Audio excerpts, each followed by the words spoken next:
As I approached the car, Bob told me that Buddha was accused of shooting up the movie theater that night and that he'd blasted at some of the locals, hitting one of them. After Buddha emptied his gun, he calmly reloaded, then started shooting at them again.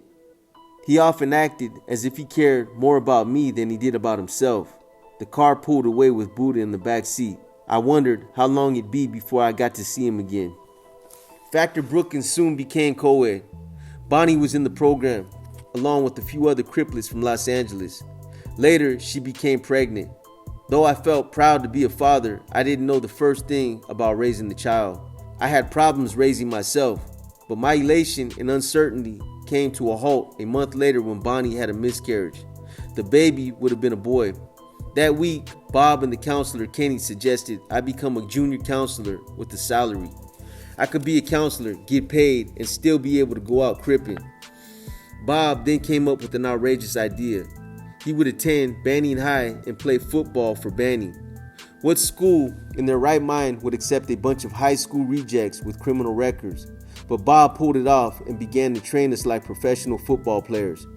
Each morning before 5 a.m., we were up running wind sprints, obstacle courses, and laps around the track prior to breakfast.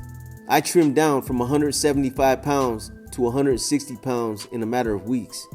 And though I had a lot of definition, I felt skinny. By then, Sweetback was in the program too and joined the football team. We were in tip-top shape, a fast, vicious, talented crew of athletic misfits, the best players on the team, exceeding Bob's expectations. Here we were, Crips, playing team football, attending classes, and actually doing schoolwork. None of us even thought about ditching class or school. I was attending school and enjoying playing on the football team, without pretext or profit. For the first time in my chaotic life, there appeared a chance to uplift myself. One day, preparing to run wind sprints, I caught sight of Buddha in a football uniform, crip walking across the field, chanting, "Crips don't die, we multiply." He had been released, was enrolled in school, and was on the football team. Everybody extended their cousins' salutations to Buddha and went through our welcoming routine. A split-second hug, handshake, and a Kool-Aid smile. In our practice, we dominated so much that Bob told us opposing coaches from other schools accused Banning coaches of hiring ringers who played semi-professional football. It was discovered that we had criminal records and that no school in Los Angeles would enroll us. Pressure was placed on Banning High, and they kicked us out of the school. I viewed everything through a negative lens, expecting only the worst. Since we seemed destined to end up in prison, a rehab clinic, or a local graveyard, I felt the need to continue striking blows at anything in the name of Crip. In my mixed up world, everything was twisted. Sin was morality.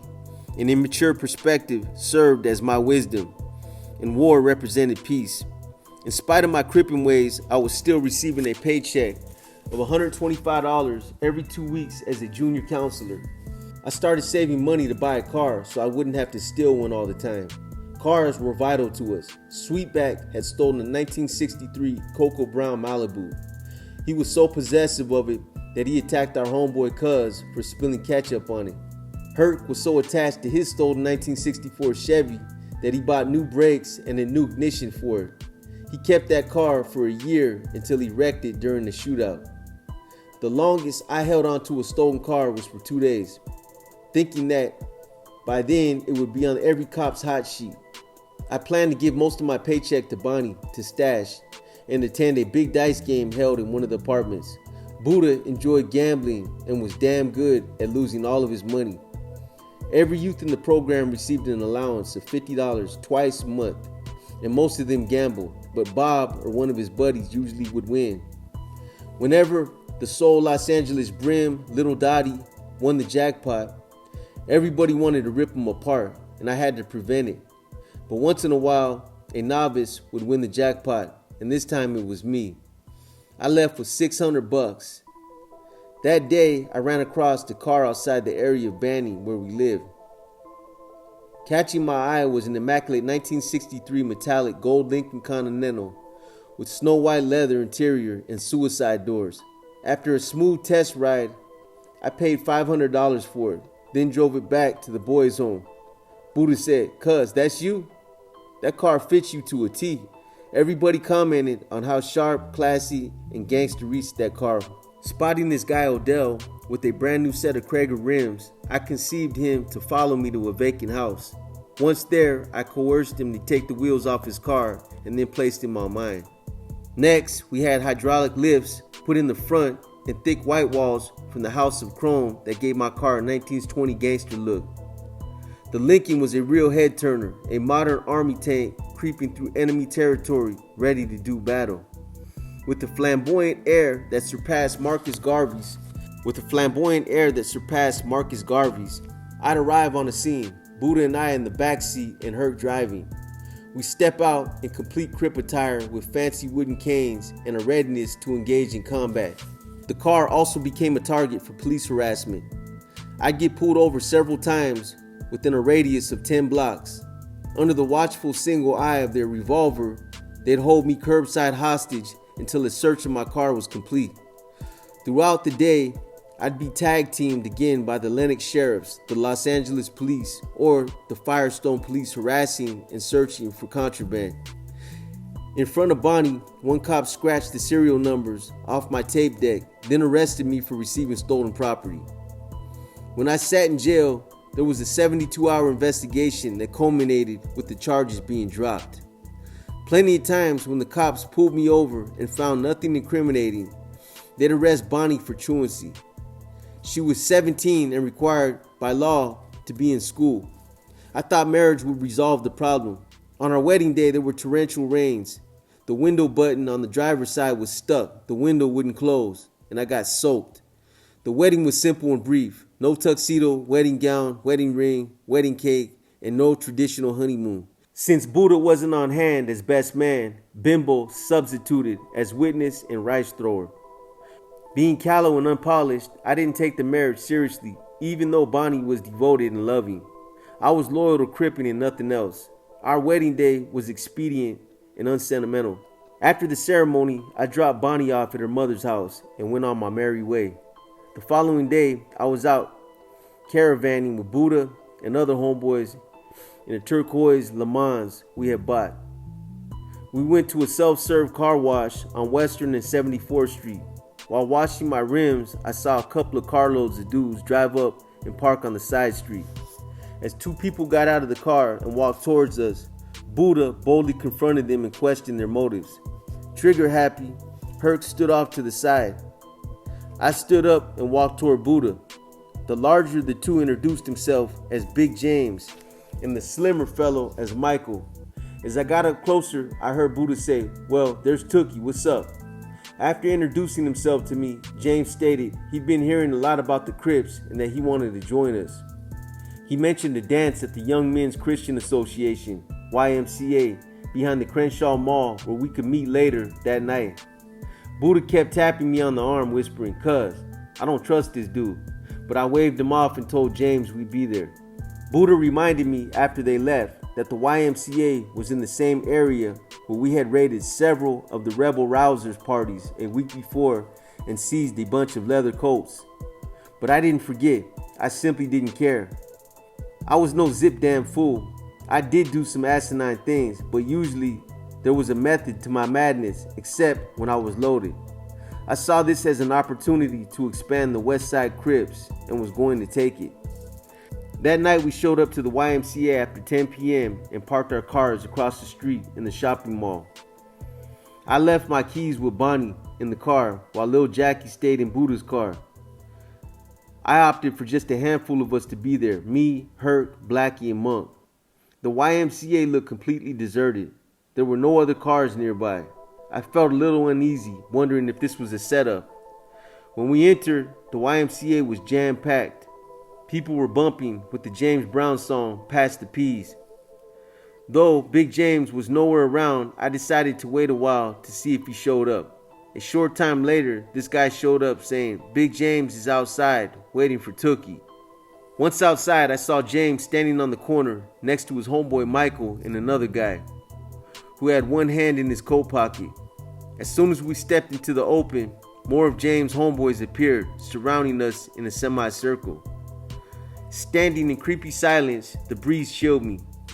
Is this a setup? Was Buddha right? I sensed James was stalling, but for what?